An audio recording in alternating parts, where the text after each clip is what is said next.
אני אתחיל באיזה אנקדוטה קטנה, דווקא שלא תכננתי. הסיבה לזה זה שלפני שנה הייתי בפסטיבל שובר מסך, והיה במקביל, הזמינו אותנו לפאנל על היהודים באים, ובמקביל אלינו היה פאנל על נשים בטלוויזיה, נשים מצחיקות בטלוויזיה. ושאלו אותי מה אני מעדיפה, האם אני מעדיפה לבוא לפאנל על היהודים באים, או לפאנל נשים מצחיקות בטלוויזיה. אמרתי שאני מעדיפה ללכת לפאנל על התוכנית המצחיקה שכתבתי, מאשר לדבר על האם צריך נשים מצחיקות בטלוויזיה או לא. אפרופו מגזין נשים גלובס וכל זה. אז אני אדבר על היהודים באים. אני אישה, ילדתי פעמיים, אז אני די בטוחה בזה.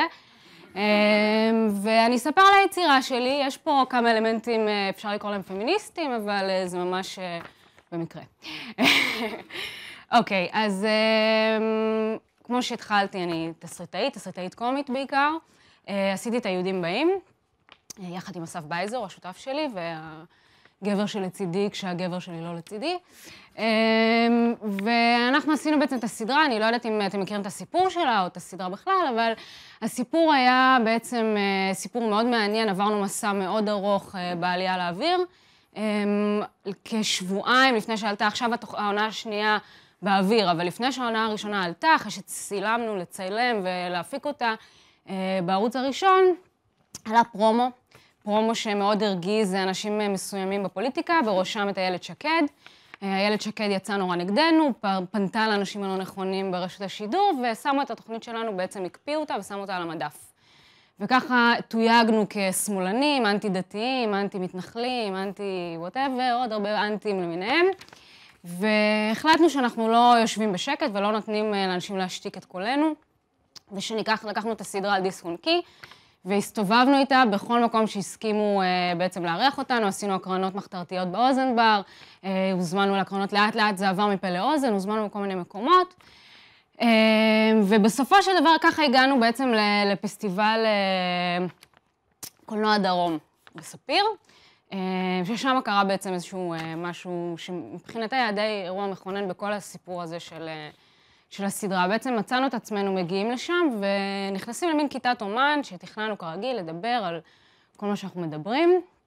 וישבו בקהל, קהל כמעט כולו היה של חובשי כיפות, קהל שלא יצאנו לדבר איתו. הסדרה שלנו היא סדרה מאוד סאטירית, בעיקר הרבה מאוד על הדת, הרבה מאוד על התנ"ך, ומצאנו את עצמנו במצב כזה שלא ידענו איך הם יאכלו אותנו ולמה הם באו, ואולי הם רוצים לעשות לנו אמבוש ולקלוע אותנו מאחורה ברכב שלהם ולהסיע אותנו לשטחים, אבל לא כך היה. בסוף המפגש הזה ניגשו אלינו כמה חבר'ה, ואיזה בחור אחד ספציפי, והתחיל לדבר איתי ואמר לי שקודם כל שהוא נורא צחק, ושיש המון דברים שהוא לא מסכים איתם, המון דברים, אבל זה היה נורא מצחיק, ובואו נדבר על זה. ובאמת התחלנו לדבר, היה לנו איזשהו דיאלוג על חלק מהמערכונים, על מה הוא לא מסכים, על מה אני לא מסכימה. ומצאתי את עצמי, מדברת עם הבחור הזה, שעולם הערכים שלנו כנראה שונה, אנחנו באים מבית שונה, העולם שלנו באמת שונה מאוד, אבל מצאנו שפה משותפת, והשפה הזאת היא הומור. וזה בעצם מה שאני באה לדבר איתכם היום, אני באה לדבר איתכם על הומור, ככלי להעברת מסרים, בעצם ככלי לתקשורת. אוקיי? יש איזו הגדרה כזאת שאומרים שהומור זה תקשורת דרך תקשורת המשמשת לגרימת צחוק. אני חושבת שזה הפוך. זאת אומרת, זה גרימת צחוק שמשמש לתקשורת. אנחנו יכולים לקחת את ההומור הזה ובעצם להשתמש בו כדי להעמיס התנגדויות, ולעשות משהו ששום טיעון הגיוני ושום צעקה עצבנית לא יכולה לעשות. דוגמה מעולה לזה, זה טוקבק שקיבלנו כשעלתה עכשיו העונה השנייה, קיבלנו טוקבק מאוד מקסים שכתב בעמוד הפייסבוק שלנו, שכתבו לנו נאצים אבל קוריאה. זה טוקבק מושלם, כי זה טוקבק שמראה בדיוק איך הומור יכול להעמיס התנגדויות, ואיך בדיוק מישהו שרואה אותנו כנאצים, עדיין מסוגל להגיד לנו שמה שאנחנו עושים קוריאה, ולייצר איתנו איזושהי תקשורת אלימה ככל שתהיה.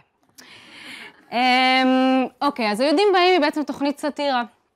מה זה סאטירה? יש לזה כל מיני הגדרות. מה זה סאטירה בשבילנו? סאטירה בשבילנו זה אומר שאנחנו קודם כל פה להצחיק, ויש לנו זאת הדרך תקשורת שלנו, אבל אנחנו רוצים גם להגיד משהו רוב הפעמים. ואנחנו משתמשים בהומור כדי להגיד את זה. אנחנו בעצם עובדים על מערכונים בשני כאילו זוויות. זווית אחת זה האם זה מצחיק, וזווית השנייה זה מה אנחנו אומרים.